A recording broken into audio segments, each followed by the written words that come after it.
In this video, we will show you how to install side ventilation without a screen. Here are the parts you'll need. Timber side rails are 47mm by 75mm, commonly known as 3x2, and supplied in lengths of 1.8 meters and 3.2 meters long.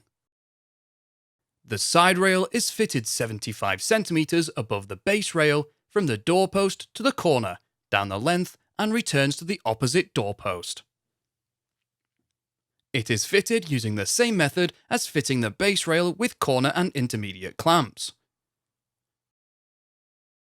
To get started, measure from the top of the base rail up the hoop and make a mark at 75 centimeters. Fit a corner clamp to the corner hoop.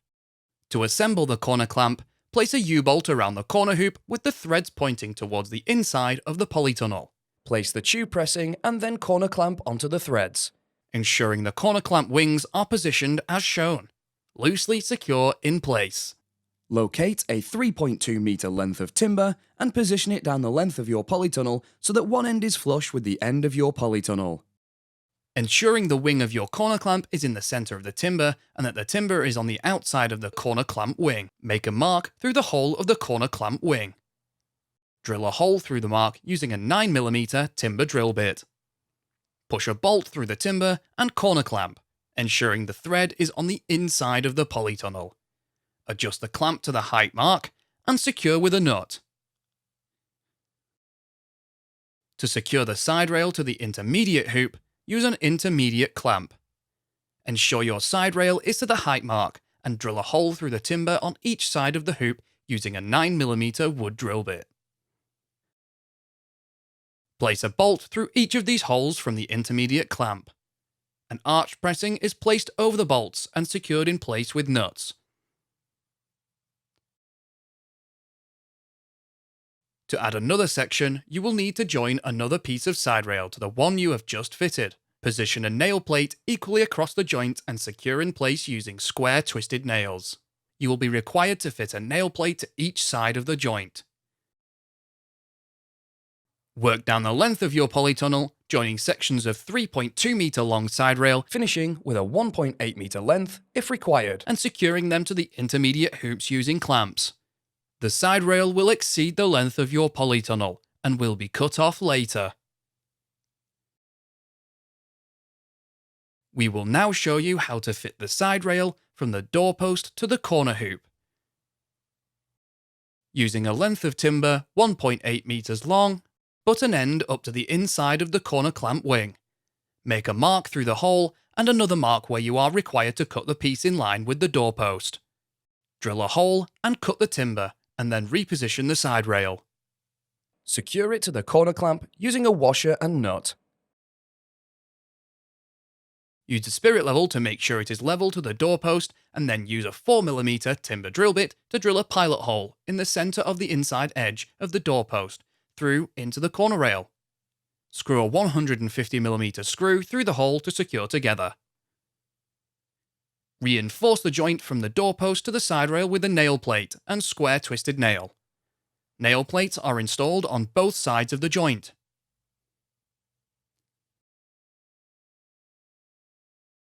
Fit the side rail from the doorpost to the corner on the opposite end of the polytunnel using the same method. Cut off the excess flush with the end of the polytunnel. Now we will install a side ventilation net. Ventilation netting is fitted from one doorpost, down the length, and returns to the doorpost on the opposite end of your polytunnel. Roll out the net down the length of your polytunnel. Check that you have enough netting at each end to reach the doorpost. Start at one end, position the ventilation netting so it is flush with the top of the side rail and staple it in place.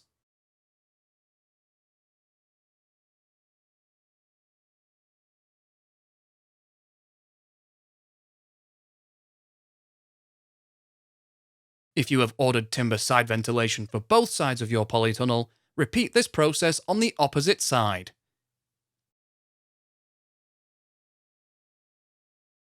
The next part of the process for installing the side ventilation is done once you have fitted your polytunnel cover.